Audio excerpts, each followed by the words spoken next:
everyone, Ivy Gaming here, and today we're playing Dragonheir Silent Gods. For today's video, I'm going to go ahead and go through the new heroes that have been added for the fire element.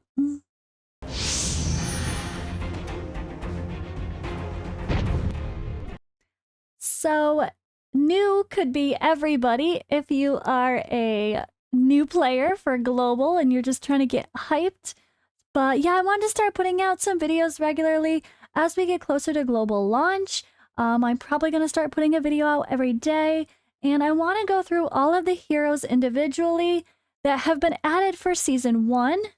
Now, these heroes have been added to the Horn event as well, except the legendaries. But it's really fun that now we can actually summon some new heroes from the Horn to be added to our accounts once we start with global. For those of us that have already played, at least we have lots of new toys. But if you're new, I mean, if you're playing at global for the first time or planning to, all of these heroes are new in general. I get it. But I want to just look at the heroes that are being added for Season 1 specifically, take a look at their kits, and maybe talk about where they might be good and see who sticks out the most. But instead of doing that in one gigantic long video, I wanted to break that up by elements. So let's have a look and I'll give my opinion on, what I think about these heroes. So we're going to go through the categories by rare, epic, and legendary separately. I figured that's just an easier way to kind of scale up and end with the fun stuff. But before we do that, guys, I do have a word from my sponsor. This channel used to be for Eternal Evolution, and well, I know I still have a pretty big player base as viewers, and we have really great deals.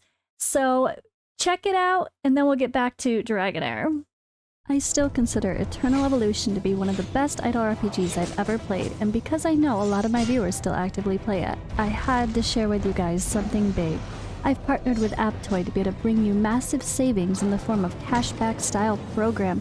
In just 3 steps, you can get up to 20% bonuses with every purchase. Even new players from day one, everyone could take advantage of this. Step 1, on an Android device or emulator, use my link in the description or the pinned comment to download Aptoide first, then download Eternal Evolution within Aptoide.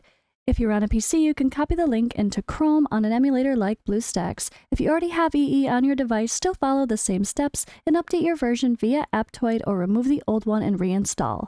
Register and log in to your Aptoide account. Step 2. Before opening the game, install the AppCoins wallet. This enables you to get discounts. A link is also in the description and the pinned comment. Step 3, this is an important one. Make sure you add my promo code within the AppCoin wallet settings. You can also see that it linked when you click the home page.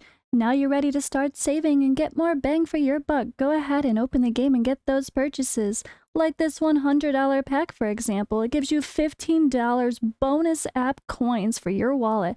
That's massive savings toward your next purchase and can really add up fast. Be sure to also check out the promotions tab after you've made your first in-game purchase to see more potential savings. It even tracks your bonuses to give you additional offers. The more you spend, the bigger your bonus. Plus, it's not geo-restricted. Everyone can take advantage of it. Links for everything are in the description and the pinned comment, including a longer detailed video on how to set up and use Aptoide.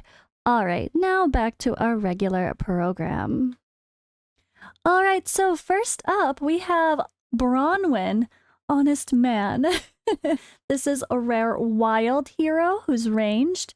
His passive skill, each successful wild check by allies, grants a damage bonus to the hero's next basic attack, dealing fire damage.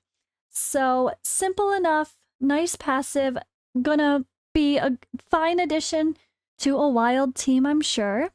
His battle skill deals fire damage to enemies and gains 20% attack up for 5 seconds. He buffs himself, that's solid for sure.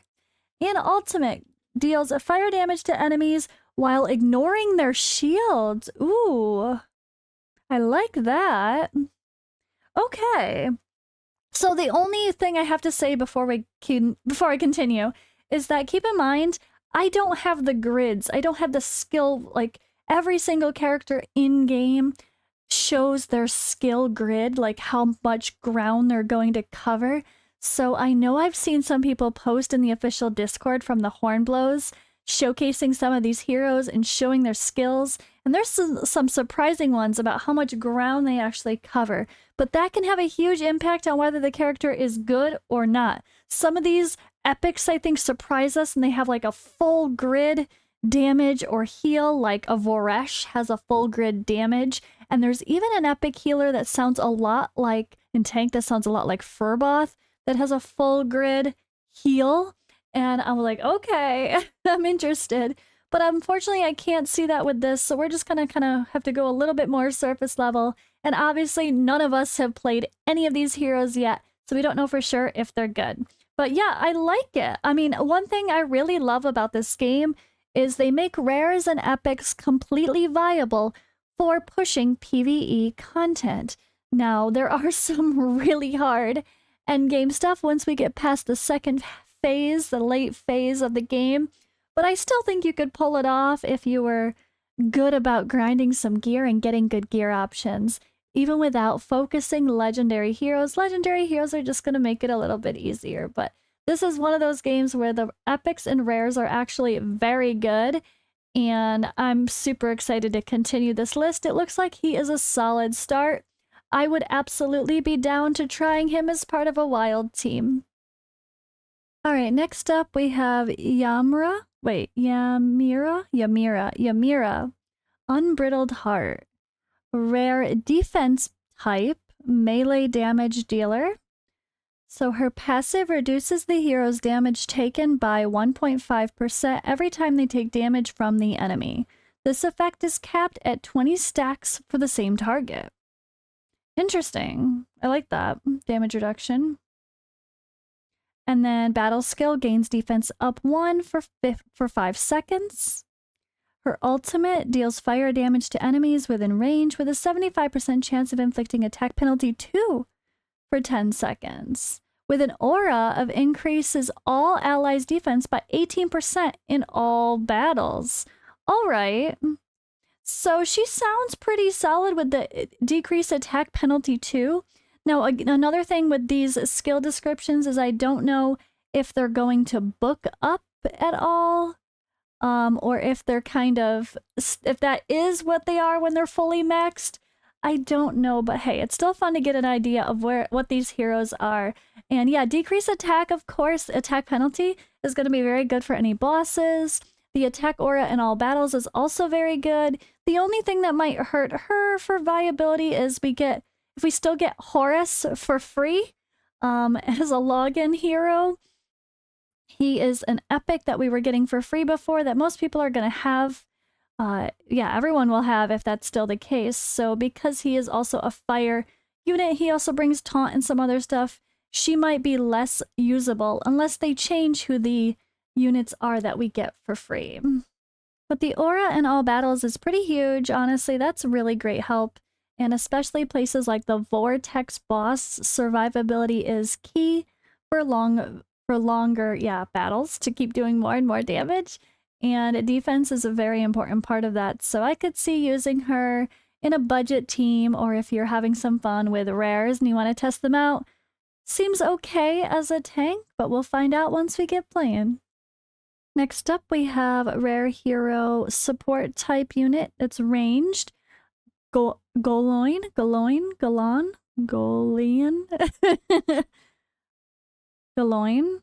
I don't know.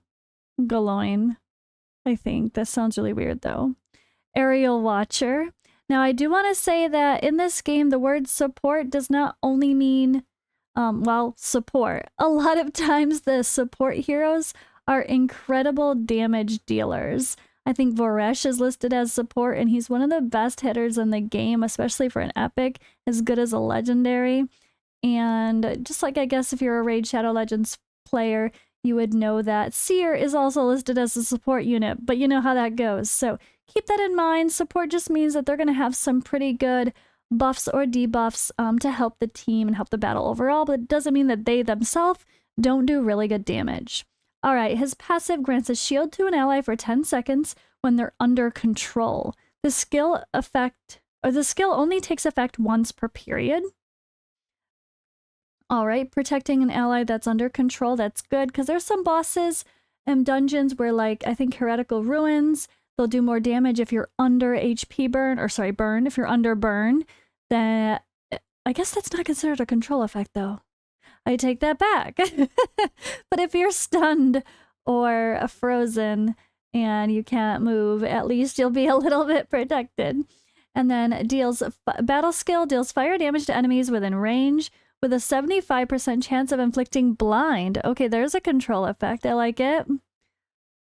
Sounds like a baby option for Arena. Not that people are going to be using too many rares besides healers in Arena, but hey, you never know. Ultimate, fire, 3 blasts of flames, each dealing fire damage to enemies within range, with a 50% chance of dispelling 1 buff from them. Wow, okay, so we have crowd control, stripping of buffs, and protecting an ally that's under control. He's got Arena written all over him, which is really surprising for a rare unit to read that. But hey, you never know. I mean, you get creative. Maybe he is someone we can use in Arena. The kit sounds great for Arena, honestly. Chances of dispelling buffs from the enemies. I mean, that's going to come in handy in some bosses too. There's some bosses that put up an increased attack and a whole bunch of buffs, honestly. There's a lot in this game where you can dispel a buff or cleanse a debuff, or add a debuff to the boss, where maybe you can't in some other games, but in this game you actually can. So he could be used in some of those situations too, but mostly this reads Arena to me, which again, rares, Arena, I don't know, but might be worth a shot. He sounds pretty good. All right, we have Zadie, Iron Blade. So this character is a support melee unit. The passive skill has a 100% chance of inflicting attack penalty 1 to an enemy for 5 seconds when said enemy's buff wears off or is dispelled. Okay. Sounds like this rare pairs well with the last rare we looked at. And then we have deals fire damage to enemies within range with a 75% chance of inflicting accuracy penalty for 5 seconds. That's the battle skill. And then the ultimate jumps at the enemy, dealing fire damage with a 75% chance of dispelling 1 buff from them. If the target has no buff, reduces their ultimate energy by 25%. Interesting. It's so quirky that some of these just sound like they could be Arena heroes. I mean, I don't know. It's pretty quirky. I like it. They're really doing a good job making diverse kits on even these rares that make them sound usable in many areas of the game. So far, so good. All right, and now we have Elfie, Cheery Pollyanna. Weird title. I don't even know what that means. It's fine. But, all right, let's see. This is now, oh, we're getting into the epics now. Now for the epics. All right, no more rares, just epics. So this is a wild type, ranged. So I probably should clarify for the new people that wild is like a type of bonus stacking effect, like a synergy among fire heroes. Like, all wild heroes are fire, but not all fire heroes are wild. And the more wild teammates you have in a team, the more you can benefit usually. So there's kind of like, there's Frost, there's rally units for Radiant, there's different types of things like that, or having summons, where having multiple of that thing really benefit the team. So let's see. Passive skill. Each successful wild check by allies grants an extra 10% attack up to the hero permanently. This effect stacks up to 10 times, so up to 100% bonus attack? Holy moly. So this is definitely one of those you need other wild heroes, because successful wild checks by allies. So if you proc the wild, like that's one of the dice roll things with the checks. Yeah, having a team full of wild with this hero sounds awesome already. Battle skill deals fire damage to the enemy and ignores 35% of the enemy's defense. Okay, this guy's gonna smack. so far single target, but let's see what this ultimate reads. Summons a nexus that lasts 15 seconds in a designated area, increasing the success rate of wild checks made by allies within the nexus by 50%. Okay, so this guy is going to be a strong single target damage dealer that hits really hard with that battle skill. So there's like this statue, Manticore statue, that I love to use for the Ice Adventurer because their battle skill hits very hard as well, good multipliers. That will be perfect for this hero as well. Anything that's going to increase your battle skill damage, he's going to ignore defense. His passive is going to make him have an increased attack. And the ultimate is just going to enable your entire wild team to do even better damage. I absolutely hope I pull this guy on my main account because my main account has Flora, Tonalnon, Arich. So I would love to get even just him, Tonalnon, and Flora, those 3 heroes as the wild, and then a couple other, like maybe it'll be Poison will be the synergy with fire. So maybe Hexandra and Furboth, or the new Poison guy that sounds even better than Furboth. Maybe that will be my core team. A couple supports and a tank that also heals. A healer just straight up. And then boom, just blast the damage. That sounds like such a good team. I'm really loving the sound of this guy. All right, he might be my favorite so far. We did just switch to epic, so I'm sure it's going to get more interesting. All right, next up we have Karaman, Runaway Flame. Epic Wild Melee Damage Dealer. The passive, the hero gains 15% attack up and attack speed up to, and attack speed up 1 for 5 seconds upon a successful wild check. The battle skill flashes behind the enemy with the lowest HP, dealing fire damage, then selects that enemy as the target.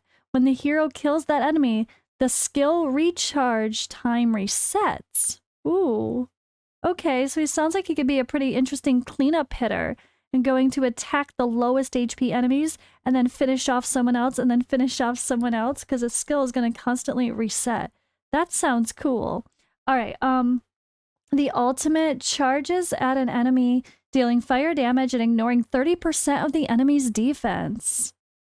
I love all these ignore defense. They are really making the wild heroes sound like they are going to be wonderful DPS units, which they kind of already were. Like Flora and Tonalnon are a couple of the best heroes in the game, and there's good reason for that. And the aura increases all allies' crit damage by 30% in Grand Gladiator Arena battles. Super fun. I'm actually really excited that I started with fire because that's what I plan to use on my main account. I am going to start a separate account that's completely different, but I'm going to kind of go big or go home on the main account for the first few days of playing. And yeah, I really hope I get some of these new wild heroes. Now we have Isolde, the Pursuer. A familiar name for some of us that play another game. All right, she is an epic fire defensive melee unit. Her passive, shield granted by the hero, reduces the damage taken by the ally by 15%. Battle skill, it deals fire damage to the current target and grants defense up 1 to allies within range for 5 seconds. Ultimate deals fire damage to enemies within range with a 75% chance of inflicting attack penalty 2 for 10 seconds.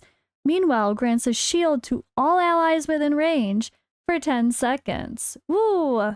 And increases all allies' defense by 24% in all battles. Definitely sounds like a solid tank option for the fire element. So I did talk about these synergy, like fire and poison are going to pair together for season 1. But as we learned from doing season 0, Otherworld Exploration, there are definitely going to be benefits where you want a full team of fire, a full team of poison, a full team of necrotic.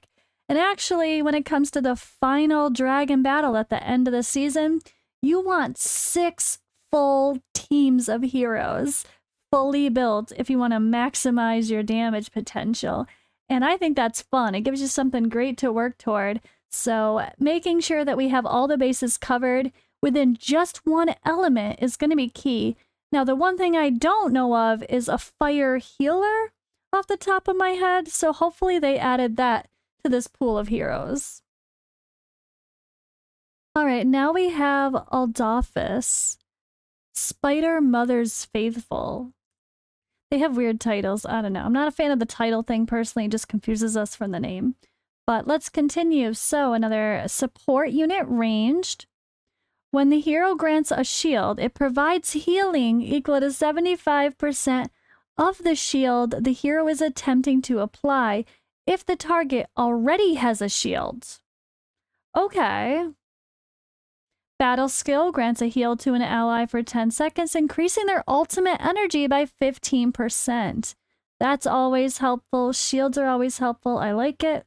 And now the ultimate deals fire damage to enemies within range and grants a shield to all allies for 10 seconds. So he's going to provide a little bit of extra healing as long as he keeps the shields up well himself, or you're paired with another unit that is like a tank that maybe also shields, just like a Soul Day in the last one we mentioned. But it doesn't sound like he would be the only healer on a team. That's my first impression. But sounds like a really great support unit, like in the same way you would use the Ice Adventurer to protect your team when you really want some extra survivability. This guy can take the place of the Ice Adventurer, so you could actually have a full team synergy of fire for the bonuses, and that's going to be really helpful. This is definitely going to be someone I keep my eye out for my team, just for the sake of extra support. I really like it. All right, now we have Liko, Flame Eater. So support ranged unit. Passive skill grants accuracy up to the hero if they don't have any buffs. Otherwise, it grants them resistance up. Interesting. Battle skill heals the ally with the lowest HP and grants the ally defense up 2 for 5 seconds. Ultimate deals fire damage to enemies within range with a 100% chance of inflicting buff prohibition for 10 seconds. If the hero has any buffs, they have a 100% chance of dispelling one buff on the target. Ooh, we've got a block buffs and a buff stripper in the same moment. That's always good to see. Yeah, I like it. I like it. That sounds great. Absolutely an arena hero here. Yeah, and increases all allies' accuracy by 50 in Grand Gladiator Arena battles. Sounds like a pretty interesting arena hero for sure. There's so much diversity in the rosters that they're giving us that we're going to have so much flexibility to experiment with our rosters, our setups for each different area of the game. I'm excited. All right, and our last epic on the list is Refe, Orb of Flames. Wild hero, ranged. Passive skill, each successful wild check by allies increases the damage of the hero's next basic attack by 60 seconds and makes it wild. Battle skill, for 7 seconds after casting, the number of orbs shot by the hero's basic attack is modified by 2. Ultimate deals fire damage to the enemy. Upon successful wild check, the hero casts the skill again on a random enemy. It can be cast up to 3 times in a row. Interesting. Orbs shot by the hero's basic attack. So the basic attack is just going to throw out orbs. But we don't really know, like, the basic, exactly what it does. Just a basic hit, you would think. So maybe it's just 1 orb, but then it makes it 2. The aura is really interesting. Increases all allies' crit damage by 24% in all battles. Okay.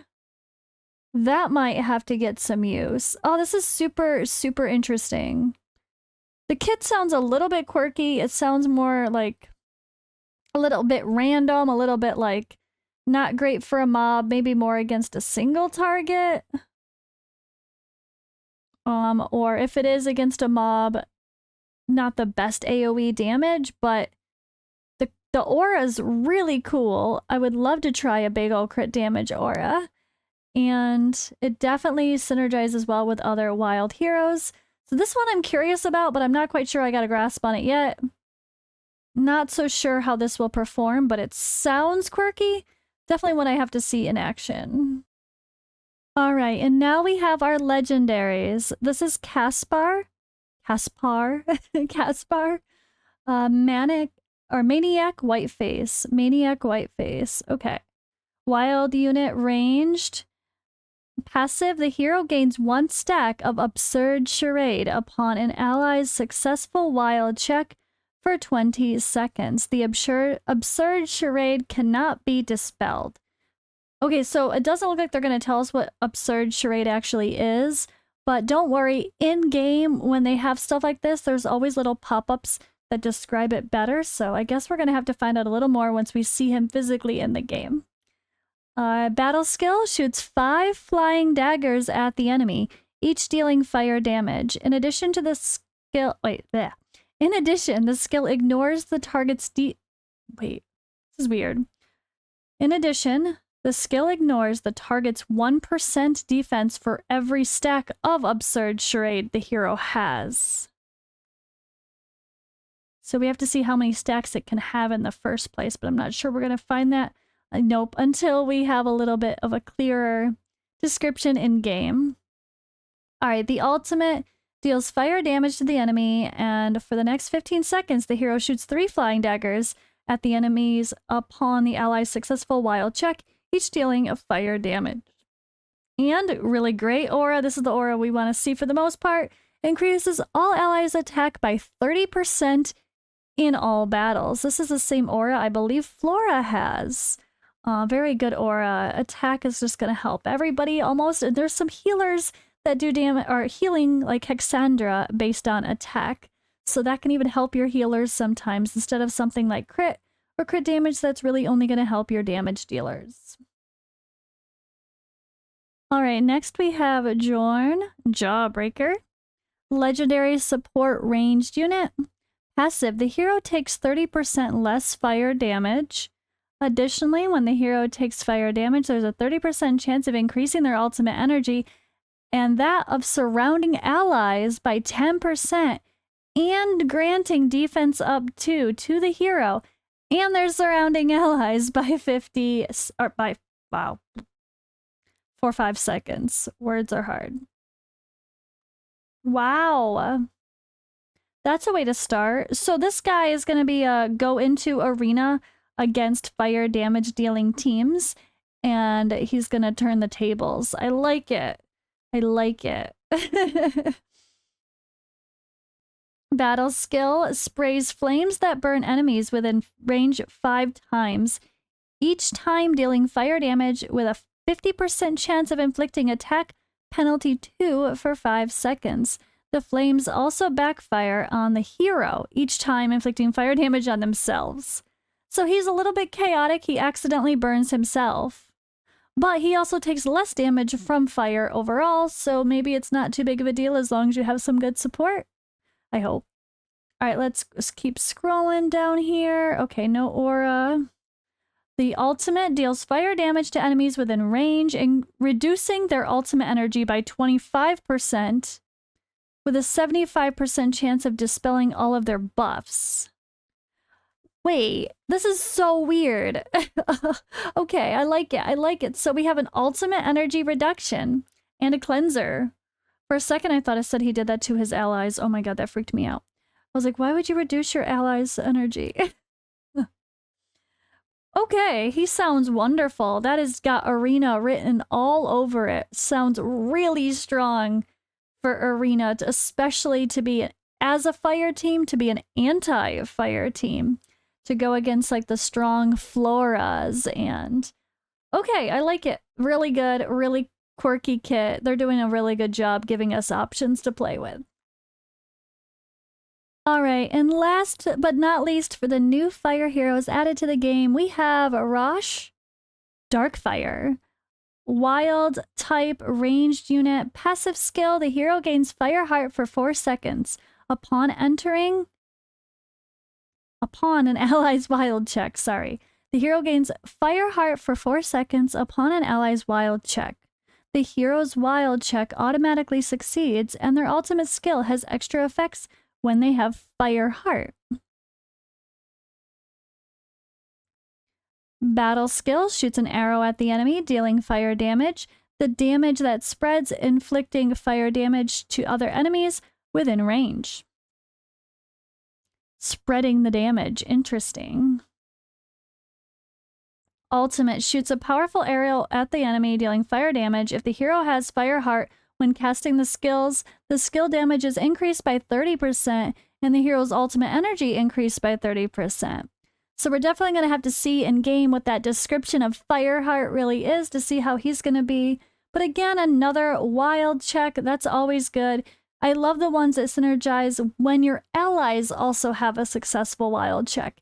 Things like that just help the whole team instead of being a selfish character, I guess. But yeah, that's it for today's video, guys. Wild, fire, all the things related to the fire element. New heroes coming for Season 1.